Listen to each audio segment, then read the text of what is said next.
And we're live.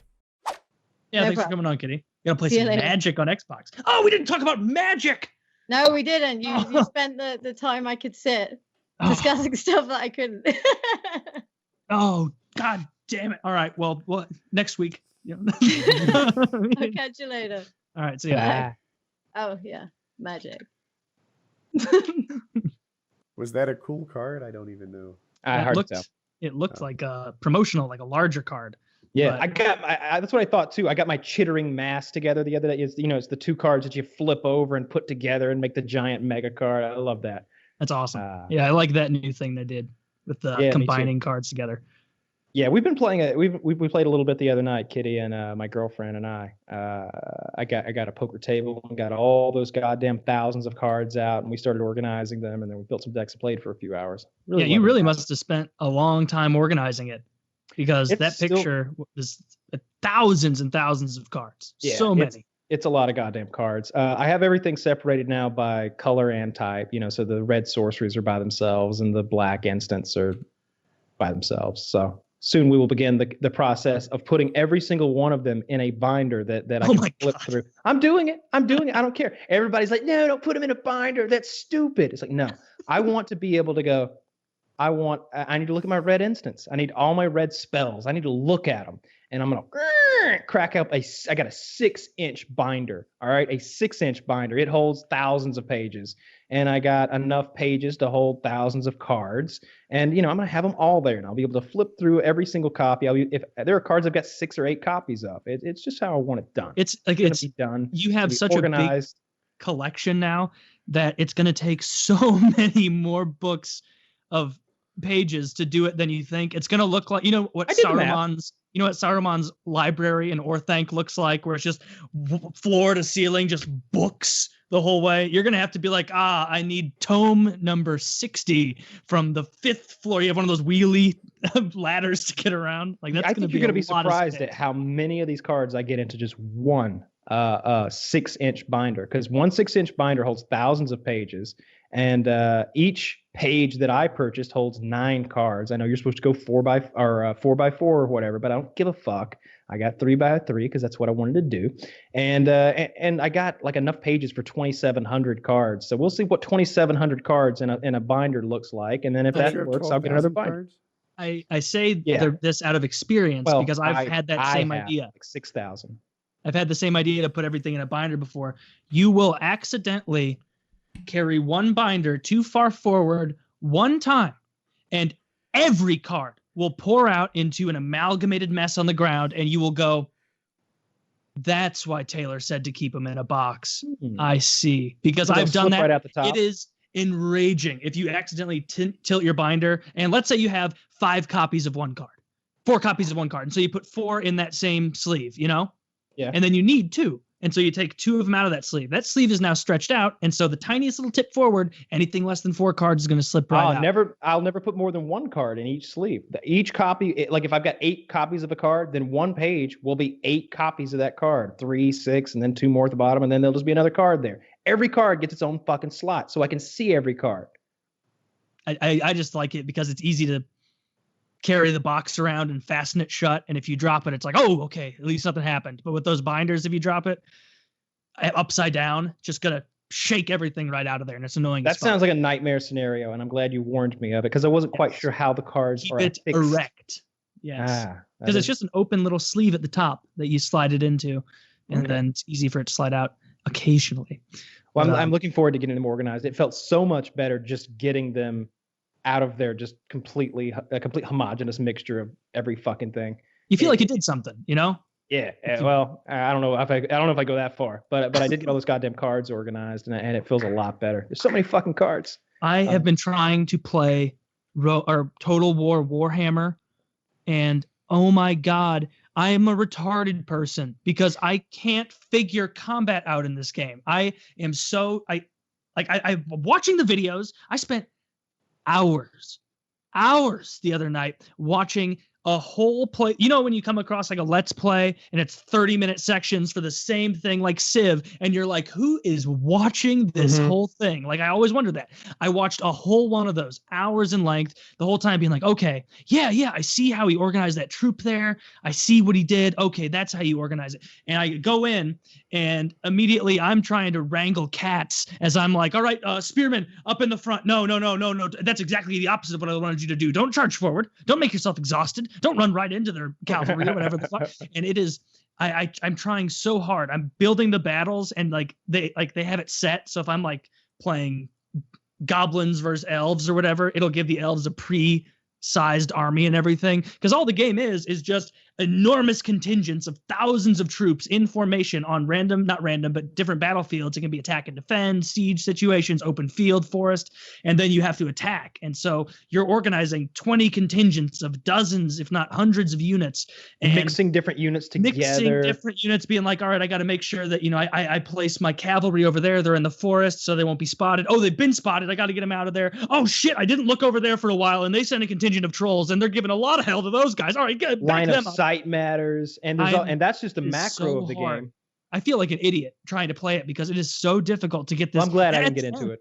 At the end of the day, I always end up just like big box over all my troops and just be like, "What? Fuck it, just see what happens."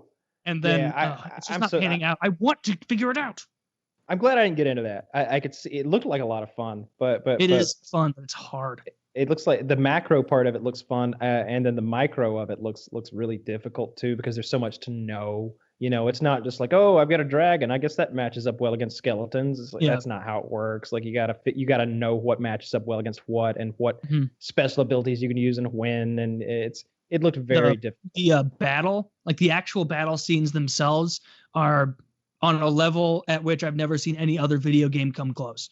Like I've never seen large scale battles like this, where you'll send in 500 spearmen or something, and they'll run forward with their melee cavalry and crash into you, and a bunch of your guys will die, but they'll die too. And then you can zoom way down from your like God mode position to the point where you're watching individuals fighting in actual combat. And it's not 500 exact spearmen with the same hats and eyebrows. It's different people with different banners on their spears, with slightly different helmets, doing different moves at different times.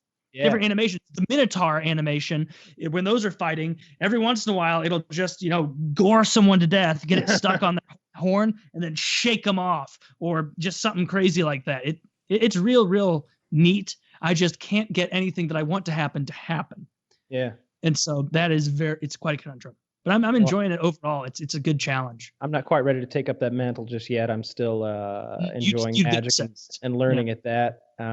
Playing the Xbox game a lot more, winning more and more on the Xbox game as I get decks dialed in, and I like it online. I think more than, at least as much as in person. I think you'll change the more you play in person because you have so much more tactile control, and you don't ever do the thing on Magic where you're like, okay, I'll have time to play this instant. Or on Xbox, I mean, when you're like, okay, I have this instant, I'm ready to play it, and the timer fucked up. I guess I'm not using it. Like that never happened. Yeah, that's horseshit. Yeah, that's horseshit. I hate when that happens. And you're definitely right. You do have a lot more control over how you play instance. But what I like is that it resolves every situation for you perfectly.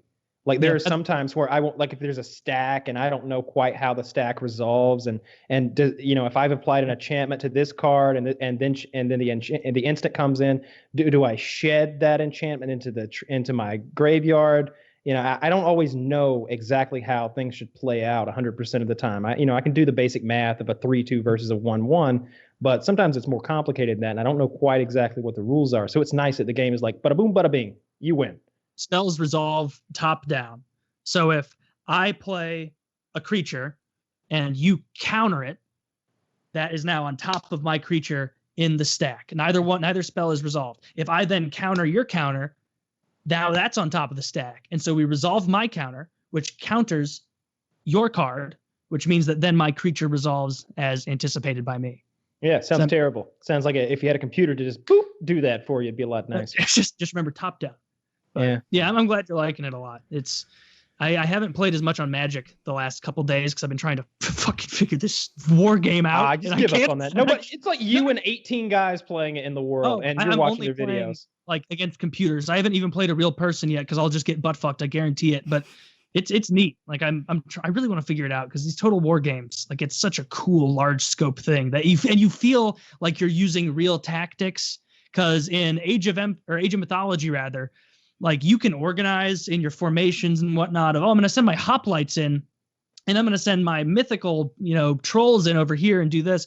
But at the end of the day, really, if you want, you can just be like, my economy is so much better than yours. I'm just going to pump hundreds of the same unit into your base and you're just going to be overwhelmed. You're going to be fucked.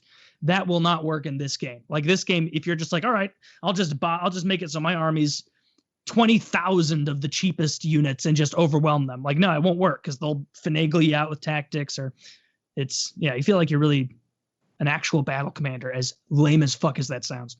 No, that's what you're going for. It's a simulator kind of. It looks really cool. It just, I'm not going to open that jar of worms and get sucked into that. Yeah, to Taylor and Kyle, what is the best way to get into Magic? Hearing you guys talk about it really intrigues me about the game. So I'm going to answer this one, I think. Go for it. You got those dual decks. It's definitely the dual decks. That dual decks, DUEL, not DUAL, that you can buy are like really cheap. You get 2 decks that are pre-assembled and made to like fight against each other, and they're like $20 for 2, or like $15 for a dual deck set. And you and a friend can sit across with pre-made decks without having to go through and count cards and figure shit out, and you can just start playing immediately. And so that's the best way to like start getting into it. You might want to watch a YouTube video so you understand how the mana works and how the turns work. But other than that, I would get dual decks and watch a YouTube video or two, and you're right into it. And the good thing about it is a lot of those dual decks come with some strong cards in there. There's a Planeswalker that's going to be right in almost every single one of them, it seems like, right? Yeah, it comes with a based around those with a card deck. Like it's a pool of cards that they make in a deck. It's meant to work together, so you're not going to be looking at them like this is a green one and a red one and a black one. How do I mesh these together? It's going to be a simple, straightforward. This is a black and red deck. You'll be able to read and figure out pretty quickly. Oh, okay. So all these cards have haste. That's the key word we're working with here, or something like that. So I'd say the easiest way to get into it is what Kyle said there. Also, you can go to Friday Night Magics. Once you've learned a bit, and usually there are some helpful people there that love teaching new people how to play. They can be really helpful, and most of the people at those places are going to be really cool anyway. In my experience, they're all nice. Nobody's like in that, well, this is nerdy, let's all pull back a little bit and act like we don't love it, like totally, but everybody's just like fucking in on it and loving it, and it's fun to like be in an environment where like, all right, just like everybody likes this same kind of stupid nerdy thing that I like, and it's fun. Like we have that community. But also the Xbox game that Kyle's been going on about, that's an excellent way to learn. The one on their Xbox One right now is free. So you can download that and just play it. Just don't buy any cards. Just play what they give you for free. And then as far as YouTube channels, I haven't watched many in a long time, but Tolarian Community College is a good one to look up. It's like TOLARION or something. Tolarian Community College. He's this really funny, goofy professor who explains shit about Magic and does reviews on quality stuff. You've been watching those videos to help you pick out the highest quality, like boxes and sleeves and shit like that. Yeah, I think. Yeah, whenever I get into something like this, I try to do as much research as I can and try to find the people who are experts at it, or at least the people who are experts at teaching it, and get good at it. And then, my strategy for trying to get good at every game has always been just pick one thing that seems to be an established thing that works, and then just hammer it home repeatedly all day, every day, constantly, over and over and over, same fucking repetitions until you know it inside and out. And then it doesn't matter if you're a well-rounded player. You can sit down and be good at something. That's what I did with Age of Mythology, with fucking every video game ever, and what I'm doing with Magic. I'm looking at one particular way to play and trying to get good at that. Mm-hmm. Yeah, well, it's a blast, dude. I encourage you to get into it. Lots of fun, and it'll suck you in, and it costs quite a bit of money in the end, but it doesn't have to if you don't want it to. I haven't spent more. I've spent like, including the table I bought, I've spent like $300, something like that. And I bought a big oval poker table to do this thing on. You don't know how much you are like testing my willpower at times when you sent me a picture with a bunch of cards, and I'm like, when you think about it, Taylor, you haven't ordered cards online in a long time. What was I trying to convince you of the other day? in forever. The last time you built a deck, it was a $500, $600 deck, but that was a year and a half ago, Taylor. If you prorate that, it's nothing. It's nothing. you do another deck. You're right, I am. And look at those cards Kyle just bought. I wouldn't be going over the line. I just one deck. Like, I'm not gonna start building two or anything. I'm not gonna find a card in the middle of the first deck and be like, this make its own good deck and do that. I've never done that every time. You know? I was trying to convince Taylor the other day to get on the Magic Online, which is like the PC version of Magic, which is equally respected as the live action version. You can play tournaments, you can win money, you can become world famous by being good at Magic Online. And he's like, no. I'll get in there. I'll have to buy those cards. I'll be spending thousands of dollars. Like, no. And I'm like, but look, Taylor, here's what's going to happen. You'll get on there. You'll start playing well. People will start noticing you're playing well. We got a little bit of a platform here. All of our fans will start listening in. They'll take a small interest in Magic. But how do they play, right? How do they get good? Well, you can help them get good. You build your own decks. You order lots of cards. You assemble these decks. You sell them $40, $50 a pop. Pre-assembled Taylor decks. They come in a special little box. After a while, your name rises. You become quite famous for doing this. Start making quite a bit of money doing it too. Then all of a sudden, you're not Taylor anymore. You're Taylor, the card master. And the people at Magic the Gathering start catching on to this, right? And they're like, who is this Taylor? Like, and then the next thing you know, they've made a Taylor the Magnificent card. And you're like the guy who like creates artifacts at will. You're a planeswalker. You're a planeswalker, and every +1 is like two artifact tokens. And you become a card. Yeah. What are my other abilities? Yeah. All right, 4-hour show, 45 minutes of Magic talk so far. This is the... No, but what happens, Kyle? I need to know how my story ends.